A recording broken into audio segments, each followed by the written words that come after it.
Episode 204, Community Involvement. So who ultimately loses when people choose their personal agendas over kids are the kids. From the capital of the Lone Star State, we're engaging with Republican leaders across Texas to keep our priorities front and center, spotlight our rising stars, and making sure that the grassroots has all the tools they need to push back the Democrats and make Texas even brighter red. You are part of the elephant herd. You know, I think the case could be made that the most important elected office is at the local level, and specifically at the school districts. We've all seen the videos that are going around of parents that are getting involved, concerned about the things that are going on in their schools, whether it's critical race theory or property taxes or pornography in the libraries. And right here in Central Texas, it's happening in two of our school districts, at Leander and also at Round Rock Independent School District. I have with me today as my guest two members of the Round Rock School District Board, Danielle, Weston, and Mary Bone. And I also have two fathers that have been very involved in some of the things that are going on in Round Rock. And we're going to talk about community involvement, parent involvement, and honestly, abuse of power by people that are in authority that should know better. Well, guys, welcome to the show. I'm going to start with Danielle. Let's start with, before we get into where we are, let's start with, why did you decide to run for school board? Well, I decided to run because I attended my first school board meeting back in the summer of 2018. I arrived promptly on time at 5:30, and they didn't let me speak until after midnight during public comments.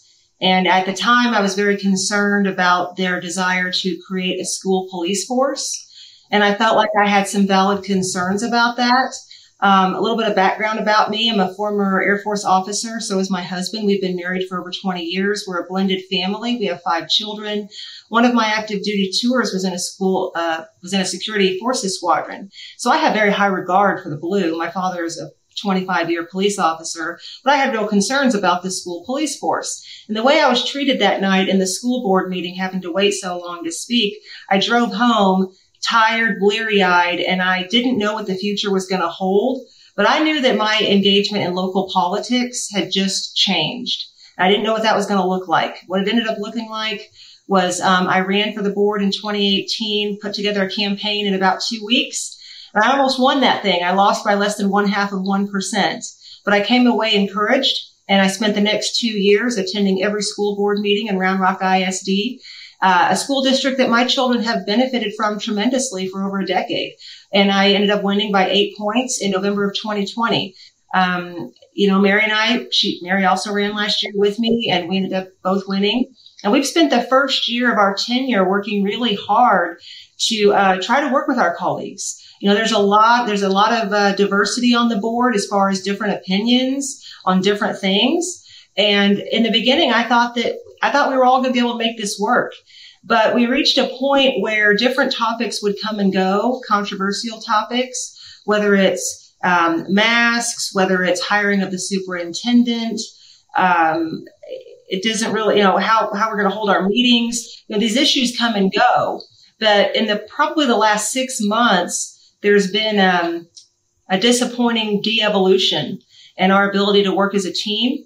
And it's become so bad that in my opinion, and as one trustee, obviously I can only speak for myself. I don't speak for the board. But in my opinion, we've now reached a point where if you disagree with the majority on the school board, which I often do, then you were treated differently. And not only treated differently if you're in the minority as a trustee, but if they perceive that you are in the minority as a member of the public or a parent or a person who attends our school board meetings, we're going to get into some of those recent events where they're now treating some of the members of the public different. So whereas I came in really enthusiastic about spending my time working to make sure that the resources, which are vast, we have vast resources that come to our school district to educate our 47,000 students, to make sure that we are laser focused on serving them. John, these are students who many of them have been at home for a year. The learning loss has been historic. Mary and I are very concerned about this. We talk about this a lot. So I came in really wanting to make sure the educational needs of our students was prioritized. But over the last 6 months, we've devolved into now I'm spending my time, do we value the rule of law here? Do we value parental rights? Do we value open government?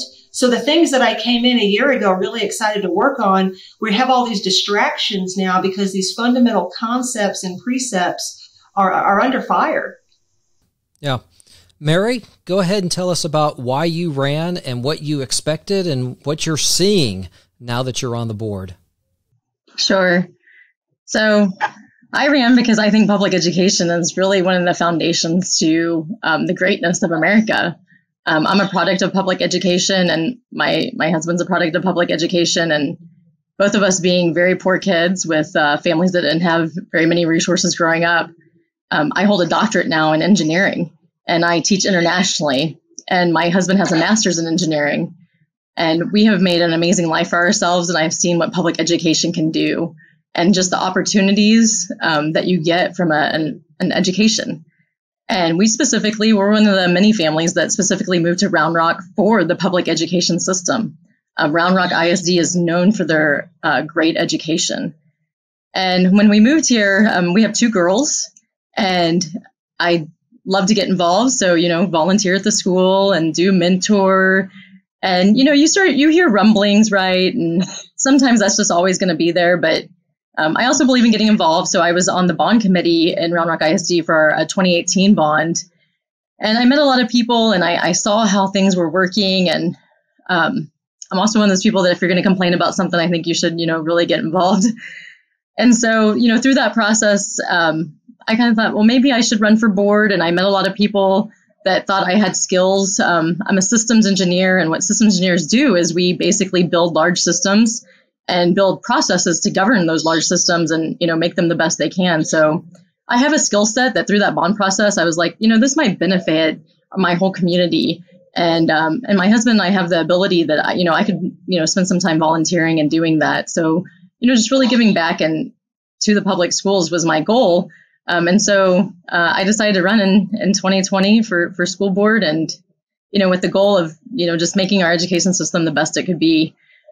Once we got on the board, things have, been different than I thought they would be. I thought we would focus, we did run during COVID. So definitely, COVID was a factor. I knew we were going to need strong leaders after COVID. And, we were hoping to be it after COVID now, but obviously we're not. But we haven't really been able to focus on the students since we've gotten on the board. We've been trying to do our goals for our school district since we became board members in November. But we've gotten kind of caught up, and I really don't know what to even call it, but it's just a lot of, political back and forth. And as Danielle has already mentioned, we've gotten into this cycle of if you question or if you're in the minority, they really don't necessarily appreciate that or want you to be in the minority. If you look at a lot of boards across America, and as I've watched my own kids, we have 7 trustees, and they really love these 7-0 votes, and they don't want any dissenting votes. And I come from the place that I think people should vote the way they should. And, even if you're 1, just, you vote for that 1. And I actually think, it makes a board better, right? Asking questions, you get better governance. But that has kind of descended now into a very polarized board of this 5-2, and not just a polarized board, but it's also, kind of gone into polarizing the community. And that is not my desire. I really want to work as a team, and, but I do want to stay in the realms of the law and the policy. And I am a stickler for law and policy. I've worked for the Department of Defense. I currently consult with NASA. So I'm really bound to lots of policies through my day job. And so I kind of bring that into the boardroom and have the same expectations. So, our goal is always to get, back to working as a team. But, right now we are at a place where that just isn't happening the way we want it to. So now we're going to shift over to Dustin and Jeremy. So Dustin and Jeremy, you are 2 parents in Round Rock Independent School District.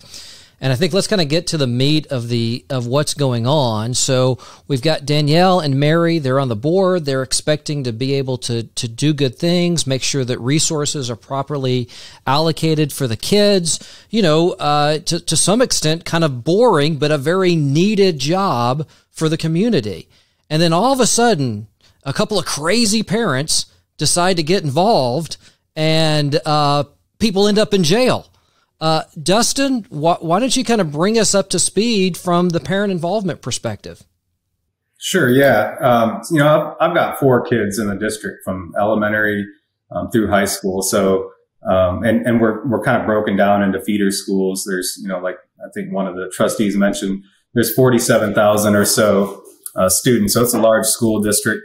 But over time, over the last 6 months, I started to get involved. Initially, it was back in April, had to do with some mass stuff. And, you know, this was my first time ever going to a board meeting. And, you know, I thought, similar to, I think what Mary said is, you can't complain if you're not involved.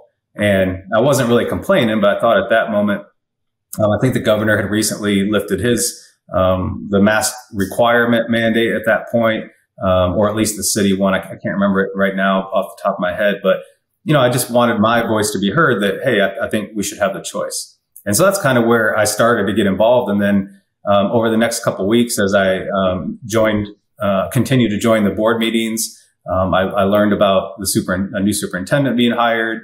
And so I started asking questions about that process, started learning that the process didn't seem the same with each trustee. And so I started asking each of the trustees, you know, questions about, you know, why they chose, who they chose. And the great thing I found about Danielle and Mary is that they were very transparent, offered a lot of objective information about why they selected or why they made the decision they made.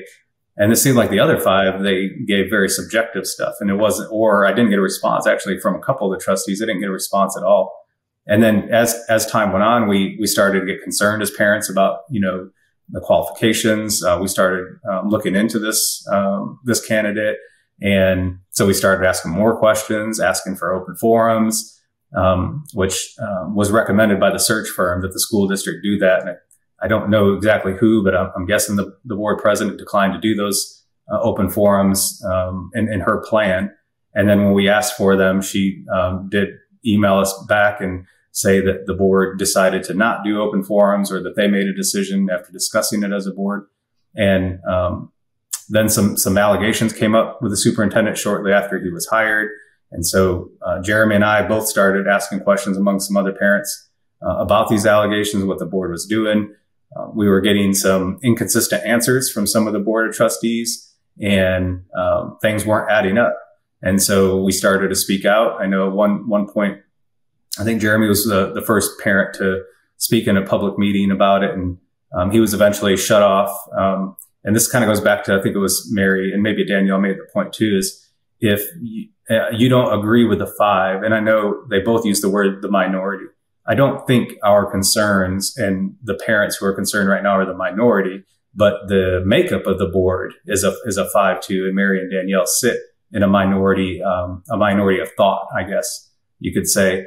But I would venture to guess that at least half of the community still holds some conservative values that Jeremy and I have spoke out about in terms of the superintendent and some of the allegations. And then again, as we have spoken out, and Mary and Danielle mentioned this, if it disagrees with the thought on the other side for the other 5, there is either a shutdown, either they're trying to interrupt you and saying you're not staying on topic for the agenda item, or most recently over the past couple of months, there's been a systematic reduction of the number of chairs in the boardroom to prevent the number of people that can sit in the boardroom, and pushing people out to what they call an overflow room, where there's a virtual stream of what's going on, but you don't really get full access to that board meeting. And then most recently for myself, I spoke up during a meeting on September 14th, where many of the community were being kept out of the room. The administration, I think it was the administration, still haven't got a clear answer yet, but somebody gave direction to the the campus police officers to block the door, to not let any more community members in than the 18 chairs that were provided. They only wanted the 18 folks to be in there. And so there were 20 or 30 community members out there that wanted to come in. And, Mary and Danielle made a couple statements from the dais about, asking why wasn't the public being let in. I think at one point, Mary and Danielle ended up leaving the board meeting because the community wasn't being let in. And probably 5 or 10 minutes later, the board started to discuss the agenda item of property taxes, and they were going to change the rate, raise the rate. And so at that moment, I just couldn't be silent anymore. And so I interrupted the meeting and said, you have to stop this meeting. You can't talk about raising the public's property taxes while keeping them out. There's 20 or 30 people out there that want to be in. They want to be in here. They want to participate. They want to hear what's going on. And I was given a warning that if I didn't stop, I'd be escorted out. And I just, like I said, I couldn't be silent in that moment. So I just kept going. I said, I'm not going to stop talking. I'm not going to stop standing up for what's right. I don't believe what you're doing is lawful to keep the public out while talking about raising their property taxes. And then eventually they had the police escort me out. They took me outside and we went our separate ways. The police officers went back in and I left. 3 days later, they show up at my door, Friday evening, and arrest me in front of my 8-year-old son. And Jeremy and I spent the night in jail. And I know Jeremy's story is a little bit different than mine in terms of why he got arrested, but he also spoke or was there to speak at that same meeting that I was at, that I got escorted out of. And then he was arrested at the same time on the same date. And we were both taken to the same Williamson County Sheriff's Office. So again, let's just make sure you've been arrested because you were in a government meeting, a public meeting, and you were being kept out of coming in, and allegedly there were 18 chairs. Now, how big is this room? I mean, is this something that would only fit, 30 people, or how big is this room, even if you wanted to do social distancing? Yeah. The placard on the wall says the room capacity is 375. So according to the fire marshal, capacity 375. Correct. Now, they had 18 chairs set out. That didn't count, the chairs for the trustees up on the dais, and I think 1 or 2 others for some administrative officials. But I believe they had a total of 18 set out for the community. So I think that's barely 5% of the room capacity. Of course, they cited COVID safety as the reason for doing that. This was at the beginning of the meeting. And in the overflow that they had set up, though, they had another, I didn't count exactly, but probably 50 to 100 chairs. None of them were spaced more than a foot or 2 apart. Whereas those chairs inside the board meeting room, they were probably 6 to 8 feet apart. I mean, I would say it was more than 6 feet. And I know because I was in there. So Jeremy and some others didn't end up making it into the board meeting. I happened to get there 45 minutes early. So I was inside. And so my arrest was for hindering proceedings by disorderly conduct, for voicing my concerns and wanting them to stop until they let the public in. So Jeremy's was a little different. Jeremy was outside of the board meeting with the other community members that wanted to be let in. So let's talk about the issue at hand. So what's going on is they're not letting you in to the meetings. Why do you think this is important? Why do you think it's important? And I'll open this to each of you. Why is it important that the public have physical access to their representatives for things like this? Danielle, I'll start with you. I'll just say that as a parent who attended these meetings for a full 2 years in advance, I understand, and also just as an American citizen, it's important. This is one of the things that makes our country different. We're talking about democracy here. We're talking about open government. Earlier I said, it just never occurred to me once I got elected that I'd be having to spend all of my time advocating for these basic principles, the rule of law, parental rights, and open government. I mean, that's where we are, John. And as a trustee, here I am now. Now I'm a leader. Now I'm not a parent sitting in the meetings. Now I'm on the other side of the table, and I'm sitting in my chair at the dais, and I see over at the wall that they are using police officers to prevent parents. These are people who have children in our schools who pay taxes. That is who we're talking about. Let's not forget that. We've also got children out there who are being denied access into this meeting. And let me just add that across the hallway in this same building, my own son is one of 300 band students in the high school band in the gym, shoulder to shoulder, blowing their instruments, practicing for their band competition, which they did very well in this past weekend. But, you know, it's just this like alternate universe. And it was very troubling. So I had a decision as a leader to make. If I sit here and I go through this meeting, I'm condoning what's happening here. And I don't condone it. So we tried to operate within the confines of parliamentary procedure. So some people might not know that the chair of a meeting, every decision that the chair of a meeting makes is subject to appeal. Now, this is not often used, but it's right there in Robert's Rules of Order, which is what my school district and a lot of other school districts use to conduct these board meetings. So we're challenging the decision of the chair to uphold the administration's decision to keep these people out of the meeting. So anyway, I became so turned off by it. And let's remember, I actually went out in the hallway to see how many people are we talking about. Are there 1,000 people out there? John, it was like 15 or 20 people. You know, and again, these are just parents. These are people who volunteer in our schools. These are the people who set up the carnivals. These are the people who are PTA members. It was just a bizarre alternate universe. And I look at it and I say, you know, when I get home, I got to look myself in the mirror. And if I stay here, I can't do that. So I tried to just excuse myself, to just say, you know, due to the hostility being directed towards the public, I believe we have a failure of leadership here, because I have concerns about what we're doing with the Texas Open Meetings Act. And so I'm leaving. And I peacefully and professionally stood up, and Mary did as well. And we slowly walked out the room. Now, Mary, who would have what did you think would happen when you peacefully and professionally stood up? What did you think the consequences were going to be, and what actually happened to you? What did this majority? I'll just say the majority. What did you think was going to happen, and what actually did they do?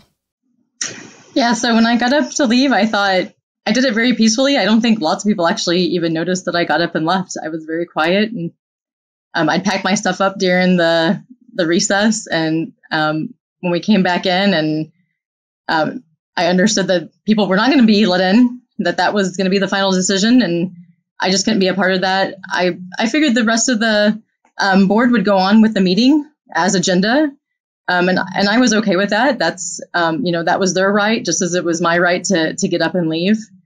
And I thought that's really what I thought things were okay. Actually, for about 3 days, the meeting was on, was it a Thursday night and Wednesday night? Tuesday night. It was on a Tuesday night. We usually have meetings on Thursdays. It was on a Tuesday night. And, then that Saturday, we were having another meeting, was already set up for the following week. And there was the items added to the agenda that we were going to be censured. And honestly, we didn't know. That was on a Saturday, and we didn't really know what we were being censured for. And then it wasn't until the Monday that we found out they posted the resolutions, and it was in regards to us asking for parliamentary procedures during the meeting, and we had only been there for 28 minutes. So we really, it was a very brief interaction. So obviously we were surprised that that's what we were being censured for. Even before that, I was just going to say, before the Saturday posting of the censure resolutions, the Friday night was when Dustin and Jeremy were arrested. So this is how, over basically a 2-week period, the temperature just kept getting turned up, and they would double down, and they would make it worse. So go ahead. Let me understand you as a school board trustee. I mean, this is a big ticket, high paying job. You guys get paid hundreds of thousands of dollars to conduct yourselves on these board members, right? Yeah, that's what someone would like you to think. Community decision. And again, I want to be clear. We're not even talking about the issue at hand in terms of whether it's masks or this or that or the other. The issue at hand is, by law, there's an Open Meetings Act. And by law, those that legislation, those laws were being violated. And this is even, I don't care what you think about masks or CRT or even pornography. I mean, we can go on, but I want to make sure we haven't even gotten to that point yet, right? Yeah, and Jonathan, if I could add to that, in Texas Education Code, Title II, Chapter 26.007, it talks about parents having complete access. It uses the words complete access to any meeting of the school board. And what Mary and Danielle just described about them getting up and leaving the meeting, if you were watching that virtually or you were sitting in the overflow room, which is what they are claiming is complete access, you couldn't see that because the camera only points to whoever is talking. So at the time, I believe the board president was talking. And so the camera is pointed at her. You don't get to see if you were out in that overflow room. You don't have access to see what's going on. Some of the community didn't even know Mary and Danielle had left until later, maybe when the camera happened to pan to another trustee speaking, and then now that seat's empty. And when I was escorted out by the police, the same thing. The camera was pointed, I believe, at the board president or one of the other trustees. The camera's not pointed the other way. So if you weren't in that overflow room, you didn't get to see what happened. You didn't get to see somebody escorted out by the police. I want to grab Jeremy. Jeremy, you had a little, you were also arrested. You're also a parent in the community. Give us a little bit of what happened to you. And again, we're not talking some, backwoods country. We're not even talking about a small town school district. We're talking about Round Rock Independent School District right outside of Austin. I mean, 47,000 students. This is not a little kind of small town, rinky-dink school district. And we are literally having parents arrested, thrown in jail, and spending the night in jail for this. Jeremy, tell us your story. I'm in a public environment, so hopefully you don't hear a lot of background noise. But absolutely perfect statement there that we are not extraordinary people in that sense. Dustin is a captain in the Army, and I am a minister. In fact, I'm the chaplain of the Republican Party of Texas. So if they can do it to me, for all you Republicans out there, they can do it to you. And for me, my story is even worse in the sense that a month ago, what I was arrested for happened actually over a month ago. And it was basically what Dustin just said, that when you look at the board camera, you don't get the same perspective as you get if you were in the room. And mine is a perfect point of that because we had a bunch of parents filming. And when you look at the video of what those parents filmed, what I'm about to tell you, and when you look at the video of what the official board camera filmed that you would have had to watch if you were forced outside the room, you would have gotten two very, very different perspectives of reality, except one of them wasn't reality. That's the problem. So what I was arrested for ostensibly was because I was asked to speak during the public comments period by the board chair. I walked up to the stand to begin to speak during public comments after she had called my name. Before I could get to the front, the board chair, her name is Amy Weir, decided that I did not need to speak about what I hadn't even started yet. And she said, I hear you're going to speak about something that isn't germane. You can't speak about that. Now, mind you, I had said nothing at that point. I'm just walking to the stand and she says, you can't speak. So that's a free speech violation. If anything, I hadn't even spoke yet. This is during public comments, right? I'm not being rowdy. I'm not yelling. None of that is occurring. Not a bit. I walk up to the stand. Before I even get there, she interrupts me. So then I say, Ms. Weir, what I'm about to say is extremely germane to the topic at hand. Would you like to hear me explain that? I kid you not. This is what she says. No.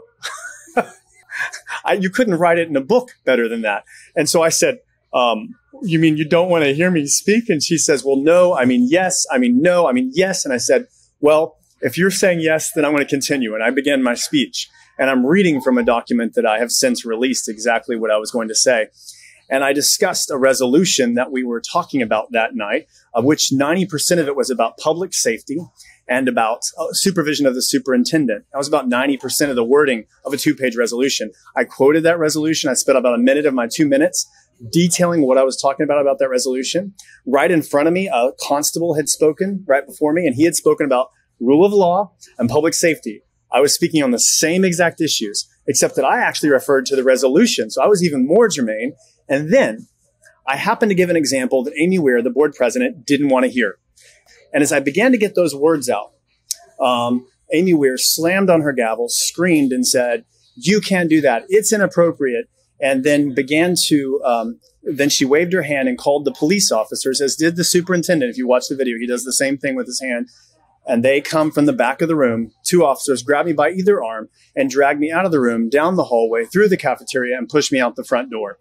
That, my friends, is what I was arrested for, my Republican friends across the state.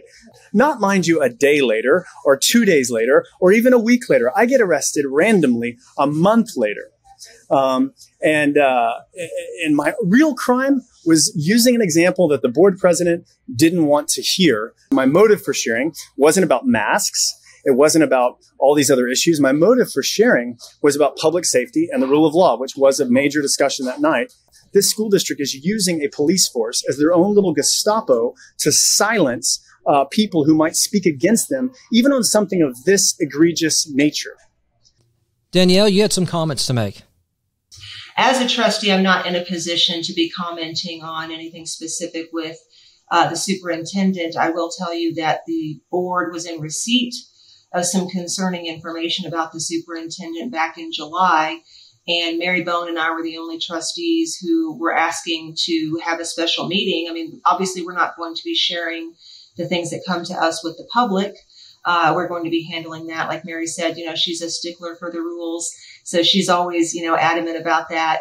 So that's not really why I'm here. But I do want to circle back to the Texas Open Meetings Act, because some people might not be aware that during COVID, the Governor Abbott, actually suspended parts of the Texas Open Meetings Act. This is what allowed elected officials, county commissioners, city council members, school board members to participate in these meetings virtually, which prior to that they weren't allowed to do. Before COVID, you couldn't, I couldn't be Zooming in from Idaho and then voting on the tax rate.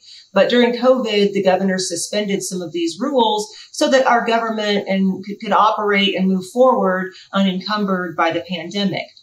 All of that changed on September 1st when his executive order that waived a lot of those provisions expired. So it's important to note that I was warning the board president leading up to September 1st that things are going to change. And this is all documented via email, okay? That we've got to go back to the way it was. The flexibility is gone. We can't bend this anymore. We've got to get back to normal in the Texas Open Meetings Act and our adherence to it. The number one reason, if you look up where school board trustees go wrong, 9 out of 10 times, it's the Texas Open Meetings Act. So, as a trustee, when Mary and I got elected, we were required to have this training on this is how important this is. The idea is that in the state of Texas, what we have said is, the public who pays for our schools has a right to know what their elected officials are going to be discussing 72 hours before they discuss it. They have a right to share their concerns with those elected officials during public comments. And in a regular meeting, you can speak on any topic. In a called meeting or a special meeting, you're limited to items on the agenda. But you have a right to address your elected officials and share your concerns. You have a right to be in the meeting. You have all of these rights.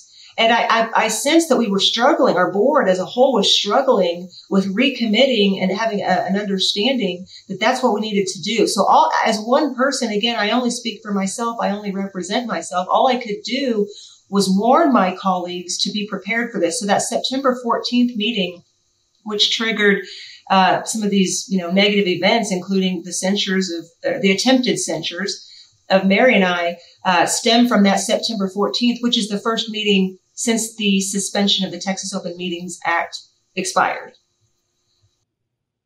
Yeah, and Jonathan, to kind of piggyback on what Danielle is talking about in terms of the struggling to recommit to those parental rights. I attended the in-person board meeting in June. There were no restrictions, and the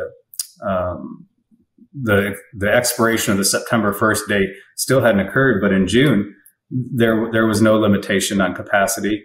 And to me, it was very interesting that as we started to speak up, then that dynamic changed in terms of how many folks could be in there. But also, and I think it was Danielle that mentioned it earlier, the turning up of the heat of the environment of what was going on, that as the heat was kind of turned up on them, then they wanted to turn around and turn up the heat on the environment of the public and what the public could do and what the public could say. And like I said, I had attended in person almost every meeting since June, and there were none of these outbursts and disruptions that they're claiming were happening now, which is why they needed to, have the police there, why they needed to move it to the McNeil Pack Center.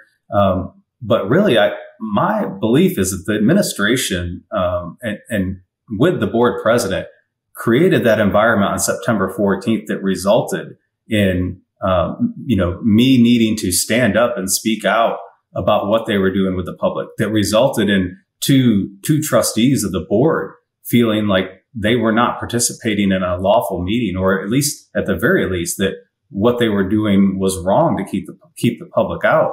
So rather than, and one of them mentioned, I went out in the hall and looked and saw 15 to 20 people. Had they just let 15 to 20 people and stand in the back, none of this would have happened. There would not have been disruptions. People weren't there to be violent or disruptive, or as one trustee of our board put it, and so on social media, she claimed that, parents were beating down the door and plotting devious harm. Those were words that she made on her social media page. That was further from the truth. None of us were there to disrupt. None of us were there to cause a big scene. None of us were there beating down the doors and plotting devious harm. We just wanted to be heard. We wanted our free speech to be acknowledged and to have the opportunity to address our elected officials on items that they were putting on the agenda. And we have in Texas every right to do that. And many parents were being denied that right. And so, yes, then it escalated into parents standing outside the room shouting, "Let us in, let us in." I mean, at what point, we're not burning down stores. We're not breaking things. We're not looting. We're just using our voice and asking to be heard. And that over the past couple of months has felt like there's been a ratcheting up to oppress that voice. And it's not right. And Jeremy and I and a lot of other parents are not going to stand by and just let that continue. There's the quote, and I forget who said it: the only thing needed for evil to prevail is for good men and women to stand by and do nothing. And I appreciate trustees Weston and Bone standing up at that meeting and saying, "Hey, if you're not letting the public in, we're not going to participate in this." And I felt led to do the same later in the meeting when they started talking about raising the public's property taxes while simultaneously keeping them out. And so, this environment that's being created by the administration is what's resulted in where we're at right now. And I think Danielle mentioned it earlier about the board. The public has lost respect for the board, has lost confidence in the board and its ability to govern this school district. And we have to bring down this temperature. We have to get back to allowing the public to participate and to see what's going on and to be a part of that open government. Listen, this is historic in the state of Texas. We had a school board that arrested 2 lawful citizens for doing nothing more than trying to share truth with the public. And then said school board, 5 members in particular, not the 2 that are on this call, basically then put out misinformation in the form of press releases and whatnot. They literally arrested citizens, not, angry, wild citizens, but an ex-army captain and a minister. That is what happened. Why did they do that? Because we were doing something horrible? No, because we were trying to walk into a board meeting and participate. In my case, it wasn't even trying to walk in. It was actually in the middle of my speech, which she interrupted, that somehow I get arrested for. Because I want to go on to this arrest. I want to go on to this arrest for just a second. So within the context, this was Round Rock Police. This was the Round Rock ISD Police Department as opposed to Round Rock City. Is that correct? It was, well, Dustin can probably speak better to it, but it was Round Rock ISD, I believe, that issued the arrest warrant, but it was Wilco, I believe, that executed it. And who does the head of the Round Rock School District Police, who do they report to? So the chief of Round Rock ISD Police reports directly to the superintendent. And that's actually by law. So make sure because I know, Danielle, you had concerns about creating a police force within the context of a school district, okay? And I just want to make sure that I have my facts right, that what we have is we have a law enforcement agency who the chief reports to the superintendent that although may not have executed the arrest, they are the ones that issued the arrest warrant, even if Williamson County executed the arrest warrant. So what we have is we literally have the superintendent's police force, they're the head of it, creating a highly questionable arrest warrant and getting people arrested. Is that the facts of what happened? When you're talking about concentrations of power, and that's what a police officer has. A police officer has a lot of power. And I looked up the law, and like Dustin said, I know this police chief of a school police force is going to work for the superintendent. That means there are no checks and balances. Now, and we've seen that play out, across the state and across the country. A lot of colleges and universities have police forces that work for the chancellor. And these things happen. Rapes happen. Robberies happen. They don't want the bad news to get out, and they can control the narrative and they can control what gets out because it's not an external organization. So I felt like our partnerships with the sheriff's office, with the city police, that there was a layer of checks and balances that not only protected all of our community, but it also protected the police officers. Because if you think about the police officers in that meeting last night, again, as a person who's been attending board meetings for years and never witnessed the police used in the way they were in that September 14th meeting, one wonders if there was a check and balance on who was reporting to who. One wonders if we wouldn't have gone off into the territory that we found ourselves in because of who they report to. So I want to change gears just a little bit. So I want us all just put our hats on just as parents, community members. I mean, this almost seems like you throw up your hands, right? Why even try? Why even do anything? Why even fight? I mean, Danielle and Mary, you guys are in here. You now have been censured by the board. Dustin and Jeremy, you've been arrested. Let's just put our citizen hat on, just our parent citizen hat on. Mary, I'm going to start with you. To your neighbor, what would you say to your neighbor? Oh, absolutely. I tell people all the time, this is our generation. I talk to our churches. I think everybody should be involved in our schools. These are our kids, and our kids have a lot of needs. Our kids have, we've all gone through COVID. There's a lot of kids that are struggling, and they need adults, and we need adults in the schools. We need the talents of the adults in the schools. When we throw more minds at something, we come up with better solutions. Of course, it's one of the reasons I got involved. I noticed I'm an engineer, and we're in Austin area. We have lots of engineers. But engineers, sometimes we are more quiet and we don't necessarily get involved with politics necessarily sometimes. And so I even saw that, we have a lot to offer and everybody. So I told my neighbor, you have a lot to offer the school. Get involved in one way, mentor programs, reading to elementary students. We have so many needs, even though we have vast resources. The one resource that we can't get is human time. And that is the one resource that we need in our schools. And whether it's advocacy at the board level, all the way down to, like I said, just volunteering at the local elementary, reading, a half an hour a week to a second grader. These are all needs that we need, and we just need more humans. And it's things that we can't do virtually, which is what we saw last year, right? We saw virtual education doesn't work because these students need humans. It's the best way we learn. So I would say just get involved. The future needs it. Good. Jeremy, again, just being a citizen, okay? What would you say to your neighbor about, is it worth it? Should you be involved? I think it's absolutely worth it. I mean, that's why we're here. Because without, like Dustin said, without us speaking out, tyranny reigns. And the way that we don't see that evil happen is if we speak out. And, stories that come to my mind is, look, we're sitting here talking about high-level things of the superintendent, board malfeasance, a variety of other things. But who loses in all of this, who ultimately loses, are the students, the teachers, the community members that no longer trust their school district, the people that are now afraid to and are under a private gag order, in essence, that was sort of that they're afraid if they speak out, the same thing might happen to them. So what stories are we not hearing because the board acts like this? We must speak out. I can tell you privately, or not privately, but personally here, the night that they wouldn't let us in the board meeting, they stationed police officers at the doors. And again, Round Rock ISD police officers. I had to bring my daughter that night. I wouldn't have normally brought her, but she had a doctor's appointment, just sort of a checkup right before. And you have a deadline you have to sort of sign up for, or you can't speak, if you cross that deadline. And so I wanted to make sure I met that. And timing was I had to bring her with me. So she was standing there with me. And I will not forget my daughter seeing the way the police officers were treating me as I was trying to walk through the door and asking me, "Daddy, why are the officers hurting you?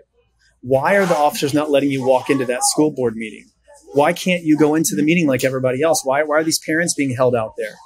And she was in tears, not because she was embarrassed, as some of the board members through their never-ending PR disinformation campaign said, but actually she was scared of the police officers because they were under pressure to do something they shouldn't have. And these police officers are put in a horrible position, right? Because the board is pressuring them. Somebody had to pressure them, because I know that they were telling me personally, I've got them on tape, telling me that we don't want to do this.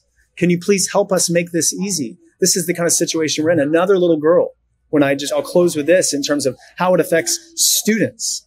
Another little girl that was out in the hallway was in tears. You know why? Because her mom had been let in and they would not let her in. And they were trying to figure out a way to let the girl go in with her mother, to sit with her mother so they could testify together.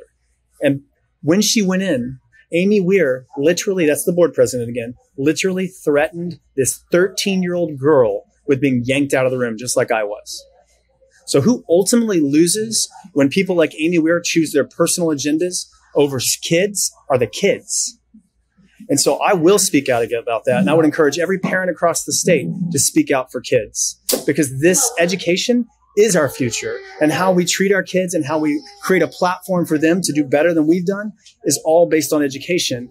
And when you have leaders at the highest level that are corrupting that, we must speak out to solve this, because our whole future is at stake. Dustin, if you were talking to your neighbor and they're looking at all of this and they're looking at what you've been through and what you've witnessed, what do you tell your neighbor? What do you tell your kids? Well, first, I think it's absolutely worth it. We accept what we allow. We have this thing I say sometimes at work when I ask if anybody have an issue with doing this thing that we're about to do. And when there's no response, I say, well, then silence is acceptance, and often conservatives like to be proud of being the silent majority, but voting is one thing. Being actually engaged and involved in understanding what's going on is another. We can't be silent on these issues. We can't stick our heads in the sand. And I'm guilty of it. Up until April, I moved to this school district for the schools. After I got out of the Army, Fort Hood was my last duty station. And we moved here for the schools. And for the last 4.5 years, I had my head in the sand. Kids are doing good. We had this good, bad habit as conservatives. We hang out with our family. We raise our kids. We go to work. We go to church, and then we expect things at school are kind of on cruise control. But really if you look around what's going on in our country, it's a symptom. Everything outside after the school, in my opinion, is a symptom, because our children and the adults today, all of us, we were taught something very early on in school. We were taught how civics worked and how we were supposed to be involved. And we were taught, math, reading, writing, science, and everything that's going on today is a symptom of what happens in the learning environment and the education of a child.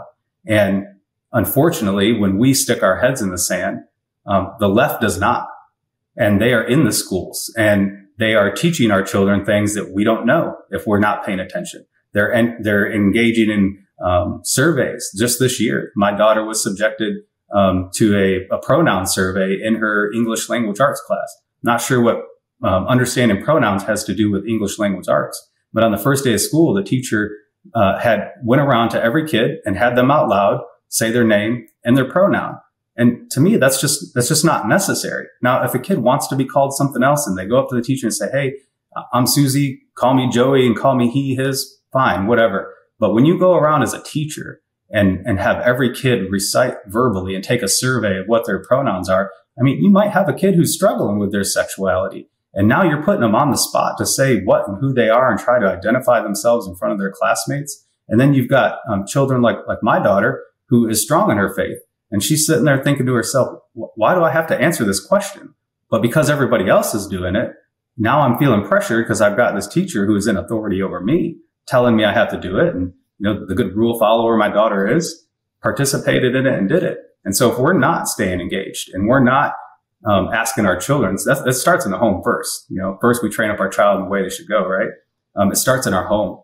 And when our children get home from school, it starts with talking to them about not just, hey, how was your day? Good. Okay. It's asking them, hey, well, what happened in this class? What was your favorite part? What was your best part? Did anything bother you? Really starting to understand. And this is something I've started doing this year. And again, I'm guilty of it. Wasn't doing it the last couple of years. Probably should have been doing it a long time ago. But we have to be engaged first in our children's lives, but second in the schools. Start going to these PTA meetings. There are a lot of folks on the left that have that take up these volunteer positions, and they bring curriculum and content and knowledge sharing to these teachers and then to the students that we're just not aware of if we're not paying attention. So I would say be engaged, start paying attention, talk with your children, continue to train them up in the way that God wants them to go and the way you want them to go. But we have to get engaged. We can't keep being the silent majority. We can't keep sticking our head in the sand and just hoping everything's going to work out. Danielle, I'm going to close with you. You started this. You wanted to make sure that funds were being prioritized and resources were going to the children. You didn't want to be in this scenario. That's not why you ran. If your neighbor came and said, hey, I'm thinking about running for school board, what would you say? Well, John, I think that I would say that I want to echo what Mary, Jeremy, and Dustin have already said. And I think what they're getting at is that the days of just paying your taxes and sending your kids to school, and that meant doing your part, those days are over. That is not the current reality. If that's what you're doing, then you're going to be really disappointed with what the outcome of that is going to be. So that luxury that we all once enjoyed, it's just gone. Those days are gone. And I would add, with regard to running for a school board, I'll tell you this. Somebody once told me that government belongs to those who show up. And those who show up, those are going to be the decision makers. And we will get the government we deserve. Right now, and this is kind of to Dustin's point, he's owning, I wasn't paying attention. I don't know who I voted for in the last school board election. I don't know who ran. I didn't vet anybody. I didn't ask any questions. Right now, like it or not, we have the government that our community deserves. That's where we are, and we cannot unring that bell. What we can do is get engaged, and that mobilization is happening. Okay. I'm watching people in this community who I've never met that are coming out of the woodwork that are ready to get involved. They're ready to roll up their sleeves. I've got people from around the state reaching out to me. They want me to speak. They want me to do this. They want me to all these things. They want to learn. And I'm, doing the best that I can to field all of this while I'm raising a family. But government belongs to those who show up, and we get the government we deserve. Mary and I are safe in our seats until 2024. And I think that one thing that Mary and I understand very well is that the seats that we sit in, we are just temporary stewards of these seats that belong to the citizens of our community. Mary and I have a deep respect and understanding for that. That's why when we see things that we don't believe our parents are being respected, that open government is being challenged, this is very clear to us. This is wrong. We're not confused. There's no lack of clarity. So we are safe until 2024 because we just got elected in 2020. But the others are going to be on the ballot. And no matter what the voters decide, I will respect the decisions. And I think we're all in our community, we're going to learn a lot in the November 2022 elections in Round Rock ISD. Well, Dustin and Jeremy, I want to thank you for being good parents and for getting involved. Mary and Danielle, I want to thank you for being trustees. I want to thank you for serving with honor and integrity and doing things that you feel is right, even if you're in a majority. So thank you all for being and serving, and appreciate the time from each of you guys. Well, guys, this has been an episode of The Elephant Herd. We hope that you enjoyed this. If you do have any questions or comments or suggestions for other episodes, if you would, you can give me a text at 512-729-5712. The Elephant Herd is provided by Texas Political Training and Empowerment and the Republican Party of Texas, and is not authorized by any candidate or candidates committee. If you found this episode valuable, please subscribe to The Elephant Herd. Leave an honest rating. You can get all the links to your favorite podcast listening apps at texasgop.org/podcast.